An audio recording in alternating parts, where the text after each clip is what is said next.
Channel6.ca, supported by. Get ready for a renovation sale at Vellner Leisure Products.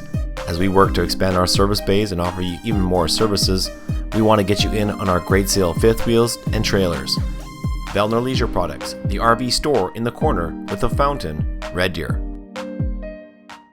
Doing Alberta Check Stop tonight. Where are you going? Where are you coming from? RCMP officers across Alberta are doing their best to crack down on impaired drivers. The key to catching those drunk or high at the wheel is properly trained officers.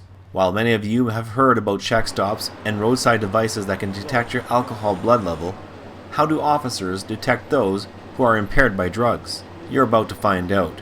Today, RCMP officers were in Red Deer taking the Drug Recognition Expert course. We're here training new officers in the Drug Recognition Expert program. That way, there's people out there that are using drugs and driving. Drug impaired driving seems to be on the rise, and it's very important to train police officers to catch drug impaired drivers, as we are seeing it more day to day. Drugs that we know, cocaine, heroin, cannabis, marijuana, as well as prescription drugs, antidepressants, anti-anxiety drugs.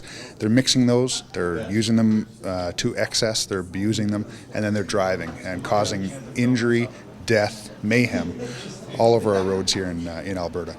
So today, RCMP invited local media and residents to become an impaired subject.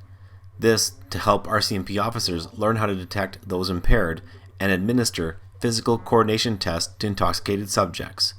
To do this properly and legally, they replace drugs with doses of alcohol. It's against the law for us to actually dose somebody with cocaine or cannabis and have them and do the testing through that. So the only legal substance that we can introduce right now in Canada is alcohol. And alcohol, like I said, is a drug. It's part of that CNS depressant category, and that's the alcohol that we're going to introduce today. It gives the students hands-on with someone under the influence of alcohol or a CNS depressant, and they can actually practice instead of practicing on each other all the time.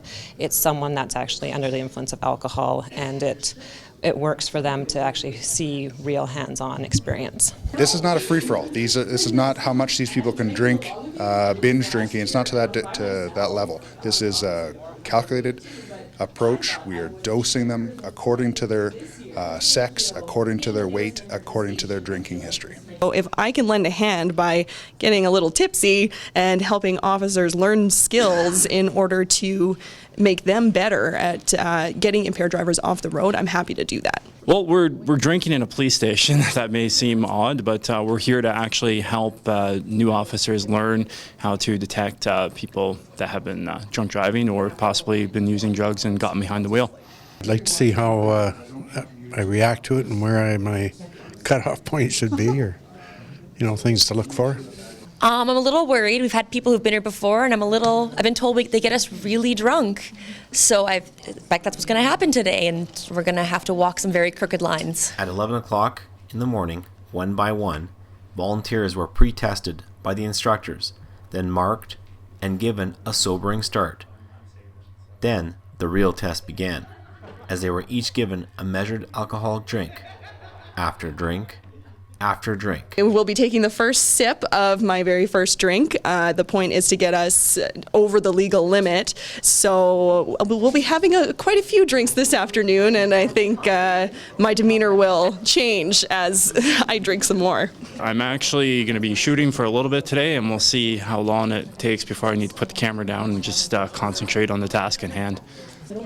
I expect to do as good as Johnny Fever did on WKRP many, many years ago.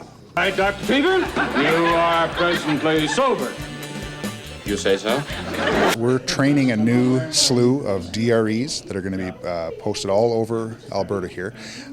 This portion today is dosing these volunteers with alcohol. We know that alcohol is a drug. We know that it's a central nervous system depressant. We know it causes impairment. We know degrees of impairment to intoxication.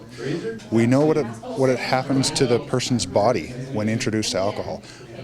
Soon after, snacks were introduced.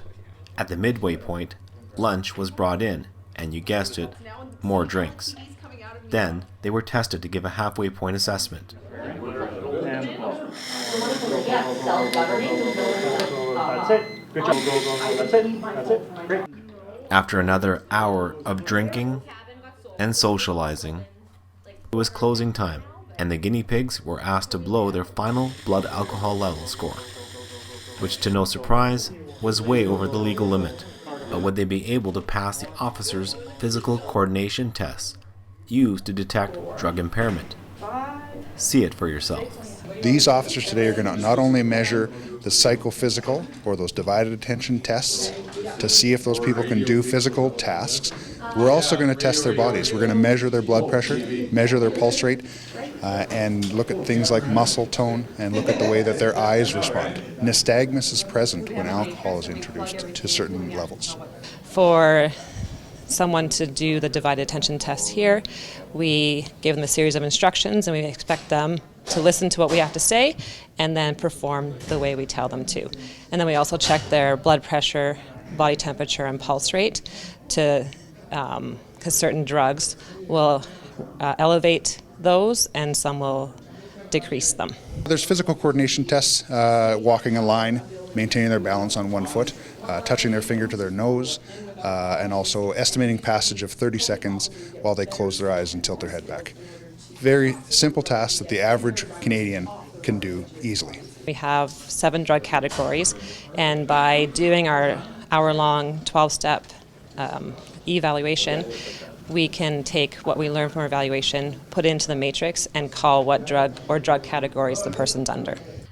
In the end, while this may be a controlled, comical example of what can happen when you're impaired, the reality is, the results are not so funny when someone is behind the wheel under the influence of alcohol and drugs.